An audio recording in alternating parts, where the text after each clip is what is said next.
বান্দা আমার প্রশংসা করেছিস? ফাযকুরুনি আযকুরকুম ওয়াশকুরুনি ওয়ালা তাকফুরুন। বান্দা আমাকে তুমি স্মরণ করো, আমার জিকির করো, আমার কর্মের মধ্যে হালাল কর্ম করো, চাকরির মধ্যে হালাল চাকরি করো, নামাজ আদায় করো, রোজা পালন করো, যাকাত আদায় করো, হজ তুমি আদায় করো, আমার হুকুম আহকামগুলো পালন করো। এটা আমার হুকুম। এটা কার হুকুম? আল্লাহর হুকুম। আলহামদুলিল্লাহি রাব্বিল আলামিন। মুসাল্লায় দাঁড়ায় ইমাম সাহেব যখন নামাজের মধ্যে সূরা ফাতিহা তেলাওয়াত শুরু করে দেয়, আলহামদুলিল্লাহি রাব্বিল আলামিন, বান্দা শুনতে থাকে।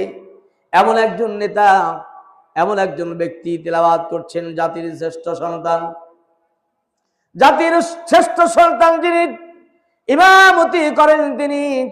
এই পৃথিবীতে যত বড় তোমার চাকরি হয়, যত বড় ব্যারিস্টার হও, আর যত বড় বিরাট চাকরি তুমি মালিক হও, যত বড় চাকরি তুমি করো, এটা দুনিয়ার পাথেয় চাকরি। আর এমন একটা চাকরি আল্লাহ পাক দিয়েছেন যা বেতন কম, খেদমত বেশি, মানুষের জন্য জান্নাত আর জাহান্নামের ব্যবস্থাপনা নিয়ে মাথায় নিয়ে সালাত আদায় করে। এই ব্যক্তি যখন বলে আলহামদুলিল্লাহি রাব্বিল আলামিন, আর বান্দারা যখন পিছনে শোনে আলহামদুলিল্লাহি রাব্বিল আলামিন, বান্দা মগ্ন হয়ে থাকে। বান্দা আমার নেতা কি বলল? মুত্তাকিনা ইমামা। এই সমাজের মধ্যে বড় ইমাম হলো ইমাম হলো নেতা, বড় ইমাম মসজিদ ইমাম হলো নেতা। আমাদের দেশে যদি কোন নেতা এসে ভাষণ দেয়, ওয়াজ ফরমান আর যাই কিছু বলুক না কেন, তার দলের মানুষ সাড়া দিবে, অমুক নেতা এগিয়ে চলুন, আমরা আছি আপনার পিছিয়ে, বলে কি বলে না? ইমাম সাহেব তেমনি ভাবে আলহামদুলিল্লাহি রাব্বিল আলামিন, আল্লাহ পাক তার জবানে বলে দেয় হামিদানি আবদি, বান্দা আমার প্রশংসা আদায় করলি। আর রহমানির রহিম মালিকি ইয়াউমিদ্দিন ইয়াকা না'বুদু ওয়া ইয়াকা নাস্তাইন। প্রত্যেকটা আয়াতের মধ্যে আল্লাহ পাক বর্ণনা দিয়ে দেয়। ইমাম সাহেব যখন বলবে আলহামদুলিল্লাহি রাব্বিল আলামিন, আল্লাহ পাক ইমাম সাহেবের কথার উত্তরে বলবে তোমাদের এই জনগণ সামনে নিয়া পিছনে নিয়া ইমাম ইকতাদাইতু বিহাদাল ইমাম, তোমরা বলেছো।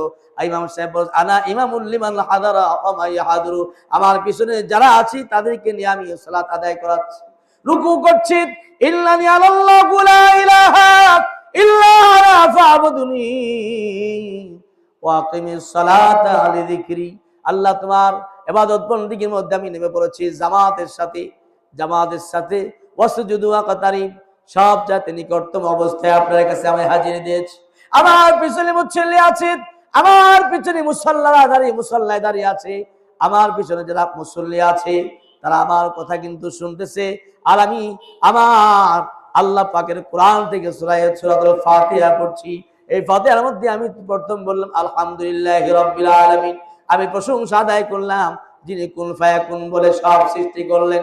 আর রহমানির রহিম যখন বলবেন আল্লাহ রাব্বুল আলামিন, ইমাম সাহেবের কথার উত্তরে বলবে আমাজ্জাদনি আব্দি, আমার এই কোরআনুল কারীমের তেলাওয়াত এই মর্যাদারও বাড়ায় দিলে, আর এই আয়াতের কথার দ্বারা নিজেকে মর্যাদা তুমি বাড়ায় দিলে, তার উপরে আমার এই কোরআনের মর্যাদা তুমি বাড়ায় দিলে।